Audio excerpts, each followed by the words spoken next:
में जा रहे हैं 10th पास करके, उनके लिए तो ये वीडियो काफ़ी जो है ज़बरदस्त होगा, क्योंकि सर उनको बताएंगे अगर आपके 10th में कम भी मार्क्स आए हैं और मैथ में इंटरेस्ट है तो कैसे आप एक्सेल कर सकते हैं आगे के लिए, कैसे उसको वे फॉरवर्ड कर सकते हैं। तो चलिए सर शुरू करते हैं।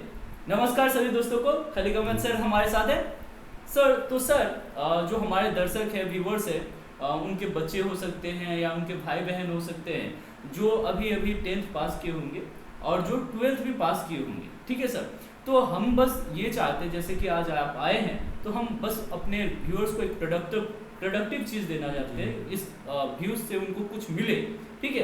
तो हमने सोचा कि क्यों ना ये जो डिस्कशन ऐसा रखा जाए, क्योंकि मैथ जो है हम लोग को ऐसा लगता है कि काफ़ी, जैसे मैं भी एक टीचर हूँ तो काफ़ी चीज़ों को मैंने ऑब्जर्व किया है और उस ऑब्जर्वेशन के अनुसार हमने ये देखा है कि बच्चों को काफ़ी डर लगता है सर। तो आपको कैसे इन सब चीज़ों को डील करते हैं, क्योंकि आप तो मैथ ही पढ़ा रहे हैं सर इतने सालों से, तो आखिर क्या चीज़ होता है, किस तरह से वे फॉरवर्ड आप देखते हैं सर? देखिए राहुल जी, ये आपने बहुत अच्छा टॉपिक आज चुना जी सर। क्योंकि इस समय इसकी बड़ी ज़रूरत थी बच्चों को।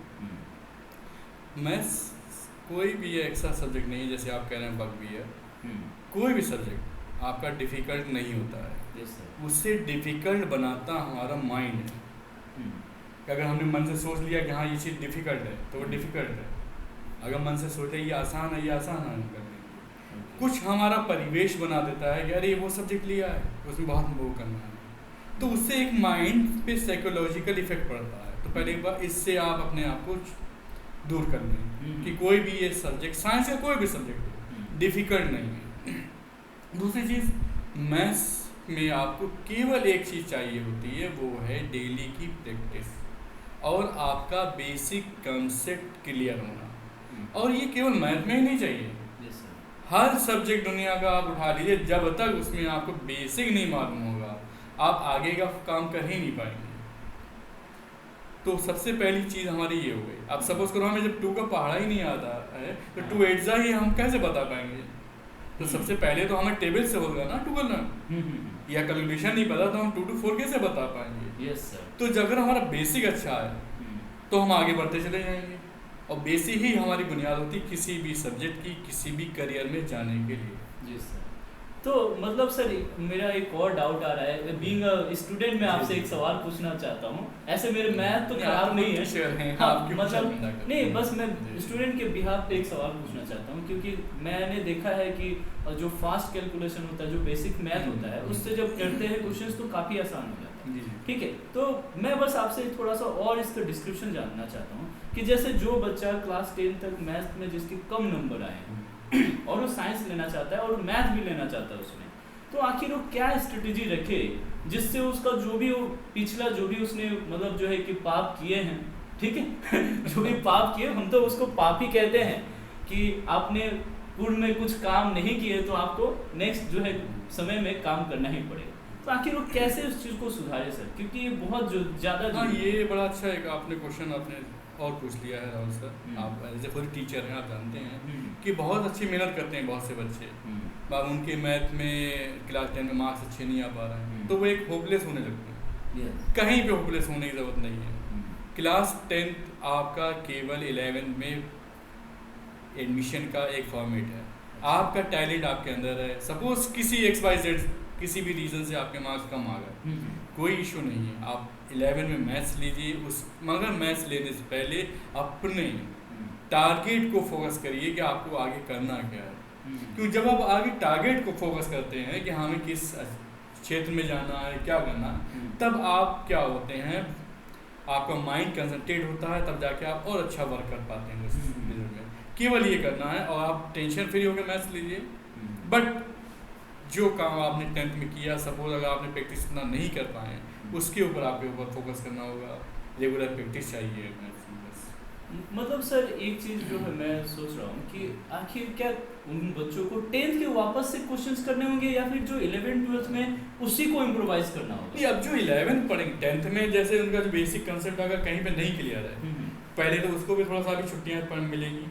अभी तो रिपोर्ट कार्ड अगर नहीं आया है, बहुत से बोर्ड का आ गया है, बहुत से बोर्ड का भी नहीं आया, CBSE का ये भी नहीं आया, अभी तो पेपर खत्म हुए, तो उनके पास भी टाइम है अपनी कैलकुलेशन को इम्प्रूव करने का। और जब कैलकुलेशन इंप्रूव होगी तो आप कोई भी टॉपिक हो कहीं पर भी 11 में, तो आप कहीं पे भी प्रॉब्लम्स क्रिएट नहीं आपको मिलेगी।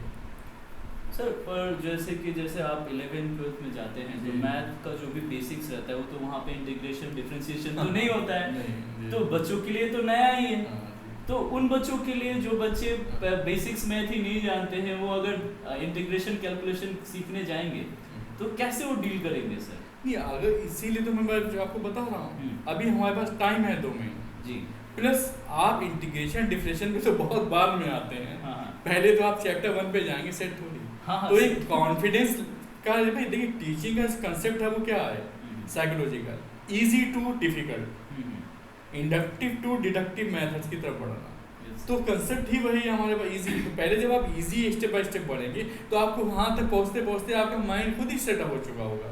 ओके सर, मतलब आप सर ये कहना चाहते हैं कि अगर बच्चे मोटिवेट होना चाहते हैं तो उनको पहले वो टॉपिक्स पढ़ना चाहिए उस सब्जेक्ट के जो इजी है, इजी, और उसके बाद मॉडरेट और फिर हार्ड लेवल पे जाना है। तब तक उनका ब्रेन जो है धीरे धीरे स्टेप वाइज जो है स्टडी का कंसेप्ट भी यही होता है। अच्छा, कि पहले आप इजी पढ़ें, फिर थोड़ा उससे और डिफिकल्ट, और फिर हायर डिफिकल्ट्स पे आप रहेंगे। जी सर। तो देखिए दर्शक, जो भी व्यूअर्स है आप सभी समझ रहे हैं कि जो सर मैथ जो है सर बहुत सालों से पढ़ा रहे हैं, मैथ एकदम जो है कि मैथ घुल के पी गए हैं एक तरह से, मैं तो ये कहूँगा।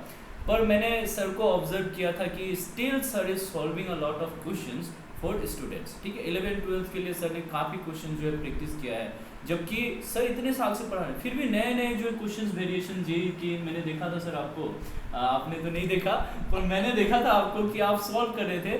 तो मुझे बहुत अंदर से खुशी हुई कि हाँ, दिस इज द स्पिरिट। क्योंकि जब तक आप लर्निंग, मतलब जो एक टीचर्स का हमें जहाँ तक लगता है नहीं, एक चीज़ और राहुल जी, कभी भी आप, मैं तो ये मानता ही नहीं हूँ टीचर, हमेशा जब तक आप स्टूडेंट बने रहेंगे आपके अंदर सीखने की लग रहेगी, और जब तक सीखते रहेंगे आप कुछ ना कुछ अपडेट होते रहेंगे, कुछ ना कुछ इम्प्रूव करते रहेंगे। तो उसके लिए हमेशा यही है, अपने आप को हमेशा बिजी रखिए, प्रैक्टिस में रखिए। So that's the spirit. देखिए जो सर ने एक तरह से बिल्कुल ही सही कहा है। देखिए आप अगर देखेंगे ना तो जो भी व्यक्ति दुखी है अपने जीवन में तो कहीं ना कहीं वो बिजी नहीं है सर। मतलब होता क्या है ना कि जब आप बिजी नहीं रहते, जब आप काम नहीं करते तो आपके पास समय रहता है, तो आप उन चीज़ों के बारे में सोचते जो आपको नहीं सोचना थी इन जनरल, निगेटिविटी आती है। हाँ, और आप प्रोडक्टिव उतने होते नहीं हैं।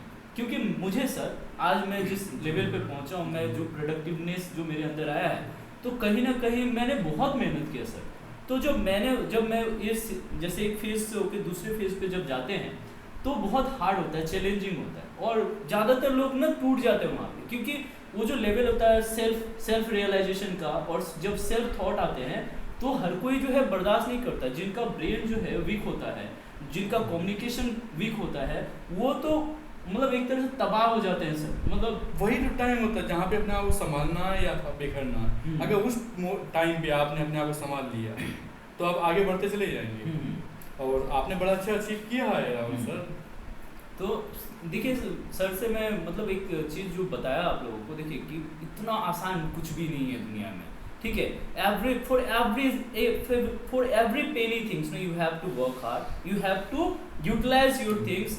जो भी आपके पास है, जो भी संसाधन आपके पास है वो सफिशिएंट है। बस क्या प्रॉब्लम क्या पता है, you have to maintain something, कि आपको थोड़ा झुकना पड़ेगा। और मैं ना एक चीज़ देखा सर कि पहले मेरे अंदर बहुत अकड़ होती थी, ठीक है, और राइट नाउ जो मेरा इतना मैं लीन हो चुका हूँ कि मुझे कभी कभी ध्यान ही नहीं आता कि मैं ऐसा भी हूँ क्या। मतलब हाँ, मतलब जैसे कि मैं छोटा था जिस तरह से, फिर थोड़ा सा और बड़ा हुआ, फिर और बड़ा हुआ, अब मैं इतना नम्र हो गया हूँ कि नहीं, पता ये तो मैंने ऑब्जर्व किया है। आप तो हमारे मेरे मित्र भी हैं और छोटे भाई के तरीके से हैं कि आपके अंदर पोलाइटनेस का एक अलग ही लेवल आ रहा है जो बड़ा अच्छा लग रहा है, और ये ज़रूरी भी है। ये एक अट्रैक्टिव फेस है जिससे हर व्यक्ति आपकी तरफ खींचा चला आता है। जी सर। तो देखिए मैं आप लोगों को देखिए ये जो सेशन है हम लोग इसमें तो मैथ सीख ही रहे हैं, ठीक है, कैसे सॉल्व करना है। पर मैंने जो एक चीज़ देखा, फील किया कि जब भी आपका ट्रांसफॉर्मेशन फेज होगा तो उस समय बस देखिएगा वो पेनफुल जरूर रहेगा। जैसे आप देखते हैं ना सर कि जो पानी जो होता है जब उसको 100 डिग्री टेम्परेचर पे हम लोग जो है खौलाते रहते हैं at STP, standard temperature pressure पे, तो जब 100 डिग्री सेल्सियस पे वो खोलता है ना तो उसके बाद एकदम इंस्टेंट से उसका ट्रांसफॉर्मेशन नहीं होता है, धीरे धीरे धीरे धीरे फिर से होता है, हर चीज़ के स्टेप होते है ना सर। पहले उसका सेंसिबल हीट होता है, पहले टेम्परेचर बढ़ता है, फिर 100 डिग्री अटेन करता है, और फिर उसके बाद कुछ दिखता नहीं है हम लोग को। मगर यही बात है, पानी हीट हो जाता है, उसके बाद कितनी जगह यूटिलाइज होता है, कितने काम का हो जाता है, और कितने फायदे का हो जाता है गर्म पानी। Yes sir. तो मतलब कोई भी काम जब है, जब आपको अपने आप को तपाएंगे, जब आपका हार्ड वर्क करेंगे, तभी आके आपको लाइफ में सक्सेस मिलेगी। जी सर। तो अब चलते हैं हमारे सर दूसरे सेगमेंट में, जो आज का बहुत ही मतलब जो है लाजवाब क्वेश्चंस है।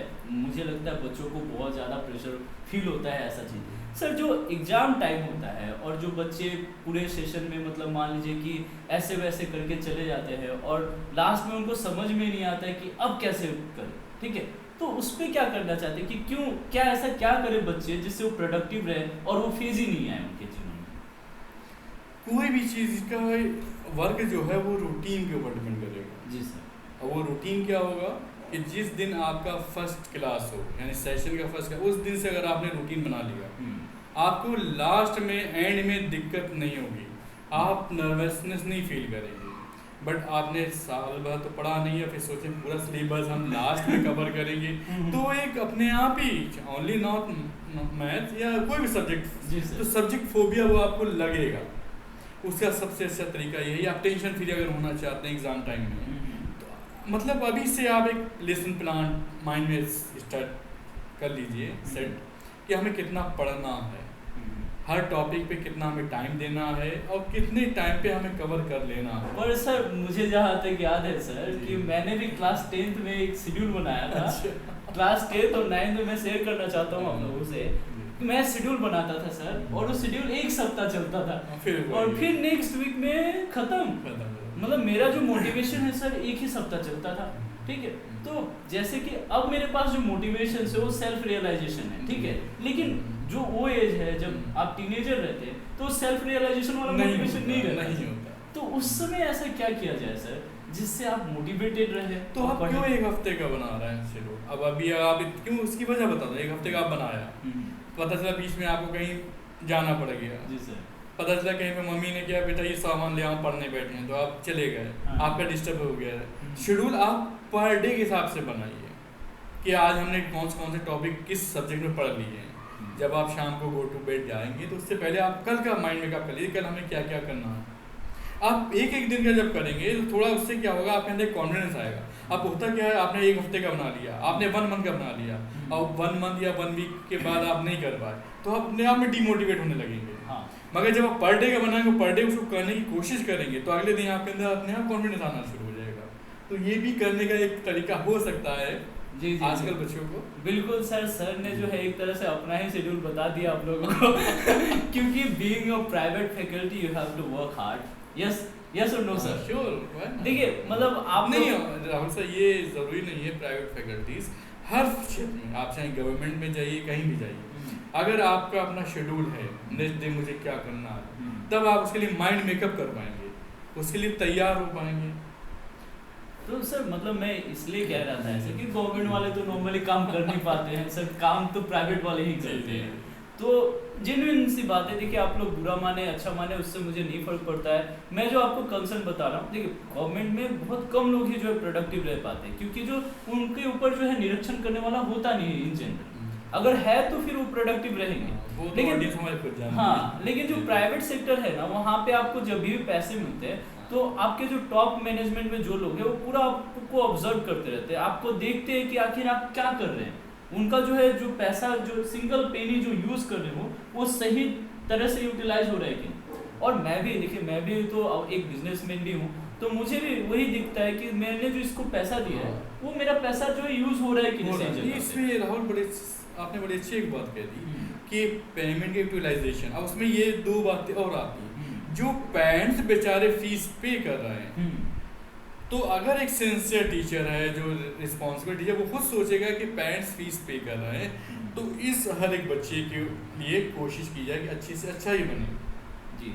तो वो अपने आप जो भी रिस्पॉन्सिबल टीचर्स हैं वो सब अपने आप में वर्क करते हैं, प्लस अपने आप को बिजी रखते हैं उन बच्चों में, उनके करियर के लिए, ताकि वो कुछ अच्छा कर पाएँ। सर और एक जो चीज़ है मैंने देखा है कि बहुत सारे प्राइवेट इंस्टीट्यूट भी है, जी। अब कुछ रेपुटेड है, कुछ तो ऐसे भी खुल जाते हैं सर, आपको पता ही है।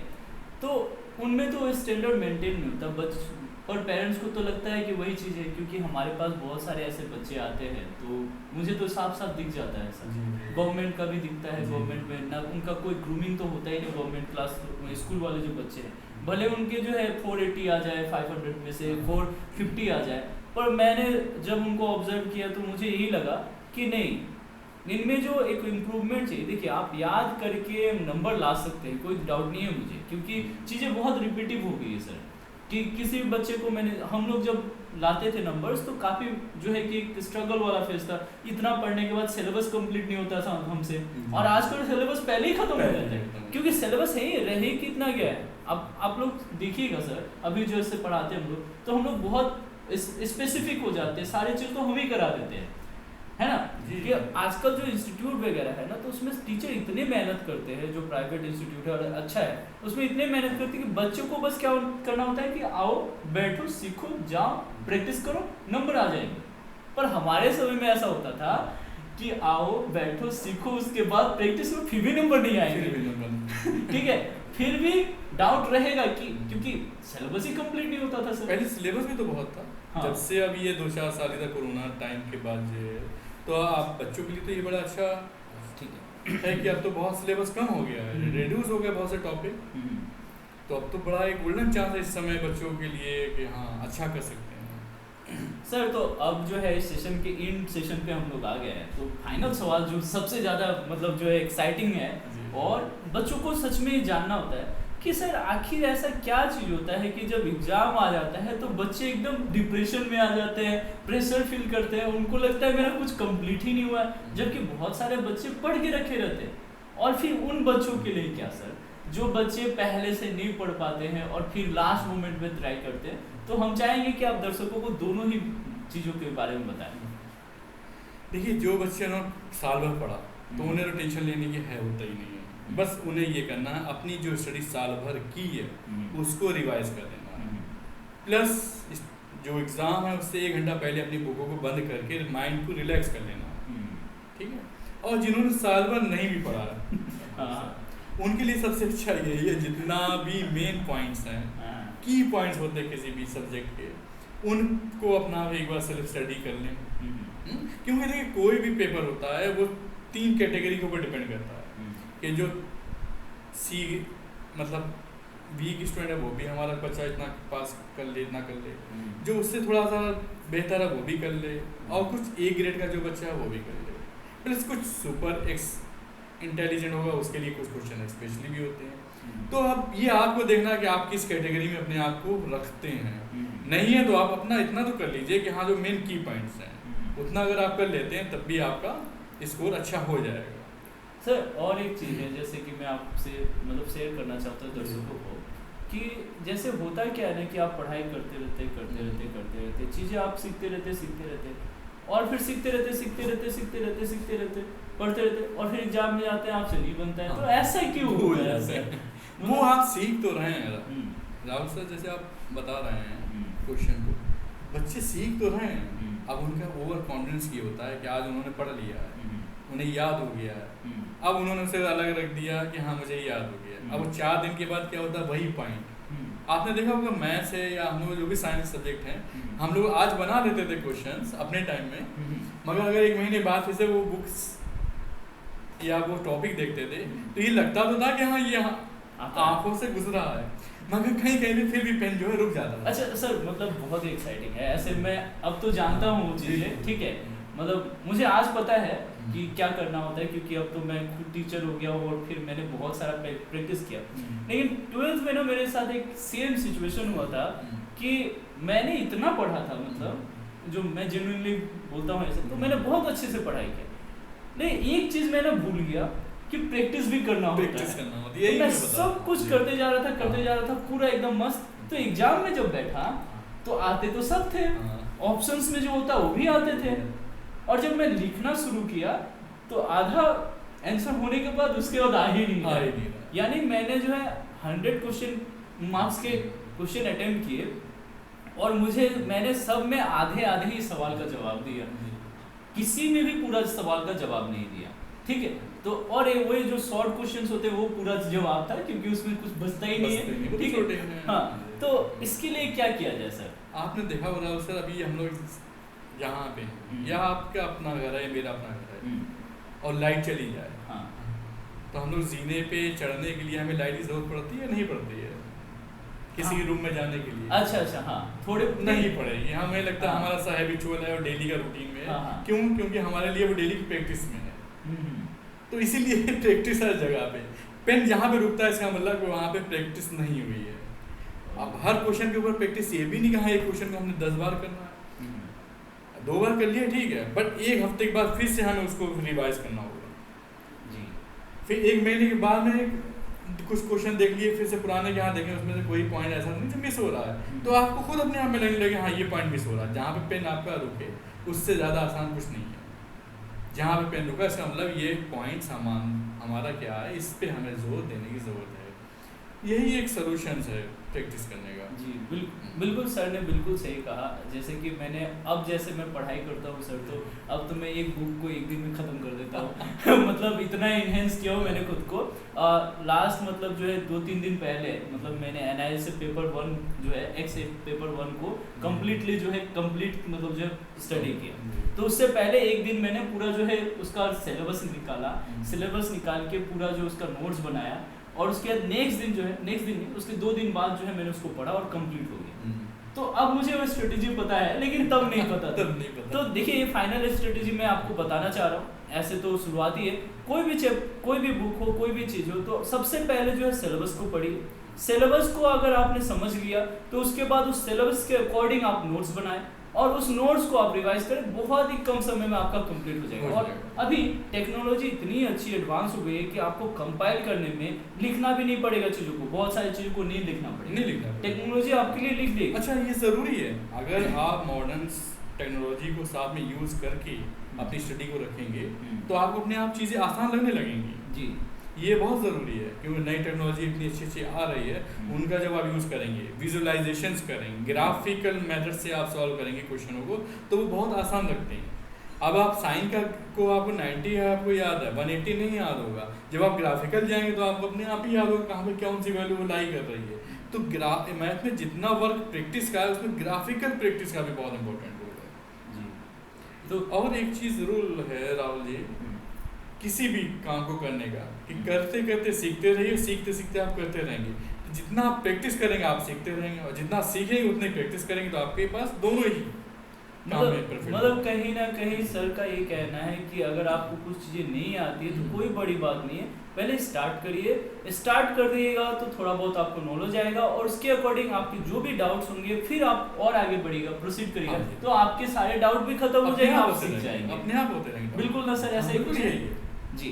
तो धन्यवाद हमारे व्यूअर्स हमसे जुड़े रहने के लिए, और जो है हम लोग जो है आपसे विदा चाहते हैं। सर का बहुत बहुत धन्यवाद जो व्हीलर चॉइस पे आए हैं, हमारे दर्शकों को अपना समय दिए, कीमती बहुमूल्य समय। सर हमें उम्मीद है कि जो हमारे दर्शक जो है इसके लिए कृतज्ञ रहेंगे आपके। धन्यवाद सर आपका। राहुल सर मैं भी बहुत बहुत धन्यवाद देता हूँ आपका कि आपने मुझे बुलाया जी, और अपने प्यारे ऑडियंस को भी जी।